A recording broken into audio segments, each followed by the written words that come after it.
Telugu Desam party ప్రభుత్వం మరో YCP కీలక నాయకుడిని టార్గెట్ చేసేసింది.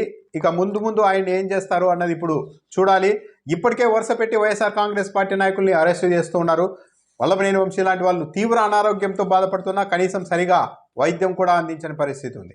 ఇదే గతంలో తెలుగుదేశం పార్టీ నాయకులు అరెస్ట్ అయిన సమయంలో అచ్చెన్నాయుడు కావచ్చు, మరికొందరు కావచ్చు, వాళ్ళు అక్కడ అరెస్ట్ అవ్వగానే ఇంకా కోర్టులో విచారణ జరుగుతూ ఉండగానే రమేష్ హాస్పిటల్లో బెడ్లు సిద్ధం చేసేవాళ్ళు.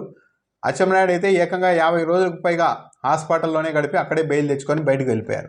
కానీ వల్లభనేని వంశీ తీవ్ర అనారోగ్యంతో బాధపడుతున్నారు అన్నది ఆయన్ని చూసినా అర్థమవుతుంది. అరెస్ట్ అయిన రోజు ఎలా ఉన్నారు, ఇప్పుడు ఎలా ఉన్నారన్నది ఎవరికైనా అర్థమవుతుంది. కానీ సరిగా వైద్యం అందించేందుకు కనీసం బెయిల్ మీద కొద్ది రోజులు బయటకు వచ్చేందుకు కూడా అవకాశం ఇవ్వకుండా వరుస పెట్టి కేసులు పెడుతున్నారు.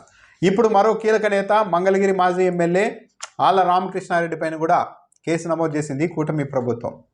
తెలుగుదేశం పార్టీ కేంద్ర కార్యాలయం పైన దాడి కేసులో 127వ నిందితుడిగా ఆళ్ల రామకృష్ణారెడ్డి పేరును కూడా చేర్చేశారు. 2021 అక్టోబర్ 19న తెలుగుదేశం పార్టీ కార్యాలయం మీద కొందరు వెళ్ళారు. ఆ కేసులో వరుస పెట్టి కేసులు పెడుతూ ఉన్నారు. వందల మంది మీద కేసులు నమోదు చేశారు. ఇదే కేసులో సజ్జల రామకృష్ణారెడ్డి, లేళ్ల అప్పిరెడ్డి, దేవినేని అవినాష్ వీళ్ళ మీద కూడా కేసులు పెట్టారు. కొందరు ముందస్తు బెయిల్ తెచ్చుకొని బయట ఉన్నారు, కొందరు అరెస్ట్ అయ్యి బెయిల్ మీద బయటకు వచ్చారు. ఇప్పుడు హఠాత్తుగా ఈ కేసులోనే కొద్ది రోజుల క్రితం సజ్జల రామకృష్ణారెడ్డిని కూడా పోలీసులు విచారించారు. ఇప్పుడు హఠాత్తుగా ఆళ్ల రామకృష్ణారెడ్డి పేరును చేర్చడం అన్నది కీలక పరిణామంగా ఉంది. ఆళ్ల రామకృష్ణారెడ్డిని గట్టిగానే టార్గెట్ చేసే అవకాశం కూడా కనిపిస్తోంది. ఆళ్ల రామకృష్ణారెడ్డి గతంలో తెలుగుదేశం పార్టీకి సంబంధించిన అగ్రనేతల విషయంలో గట్టి పోరాటమే చేశారు. 2014-19 మధ్య వైఎస్ఆర్ కాంగ్రెస్ పార్టీ తరఫున అందరికంటే చాలా దూకుడుగా ధీటుగా తెలుగుదేశం పార్టీని, చంద్రబాబు నాయుడిని ఎదుర్కొనేందుకు ఆళ్ల రామకృష్ణారెడ్డి ప్రయత్నం చేశారు. ఓటుకు నోటు కేసులో ఆయన సుప్రీంకోర్టు వరకు వెళ్ళారు చంద్రబాబు నాయుడు గారికి వ్యతిరేకంగా. ఇదే మంగళగిరి తెలుగుదేశం పార్టీ కార్యాలయం అది అక్రమ కట్టడం, భూముల్ని వాగు భూముల్లో కట్టేశారు నిబంధనలకు విరుద్ధంగా అంటూ దానిపైన కూడా ఆయన సుదీర్ఘంగా న్యాయ పోరాటం కూడా చేశారు. అయితే వైసీపీ అధికారంలోనికి వచ్చిన తర్వాత ఆయనకు మంత్రి పదవి వస్తుంది అనుకున్నారు, రాలేదు. మధ్యలో ఆయన వైఎస్ఆర్ కాంగ్రెస్ పార్టీని వదిలేసి వైఎస్ షర్మిలతో కలిసేందుకు కూడా వెళ్ళారు. కానీ మళ్ళా తీరా ఎన్నికల సమయంలో మళ్ళీ వైఎస్ఆర్ కాంగ్రెస్ పార్టీలోనికి ఆళ్ల రామకృష్ణారెడ్డి వచ్చారు.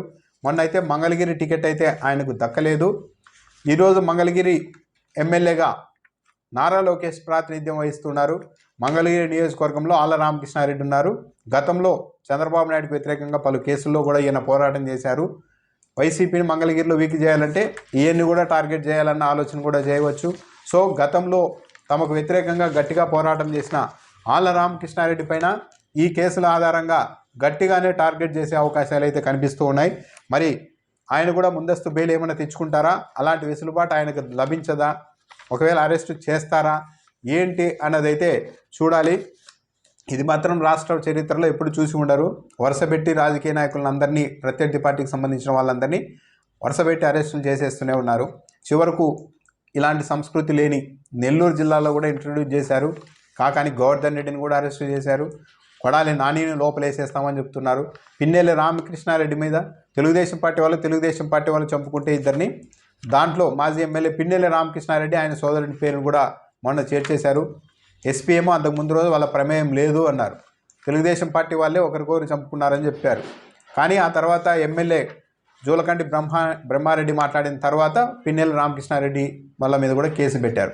సో ఇలా మొత్తం రాష్ట్ర వ్యాప్తంగా ఎక్కడికెక్కడ యాక్టివ్గా ఉన్న వాళ్ళని, తాము టార్గెట్ చేయాలనుకున్న వాళ్ళని, గతంలో వైఎస్ఆర్ కాంగ్రెస్ పార్టీ తరఫున తమకు వ్యతిరేకంగా గట్టిగా నిలబడిన వాళ్ళని వరుసపెట్టి టార్గెట్ చేస్తున్నారు. ఆళ్ల రామకృష్ణారెడ్డిని ఇప్పుడు కేసు పెట్టేశారు. మరి ఆయన విషయంలో కేసు పెట్టడానికి పరిమితమవుతారా, లేకుంటే ఎంత కఠినంగా ముందుకు వెళ్తారు అన్నది కాలమే నిర్ణయించాలి.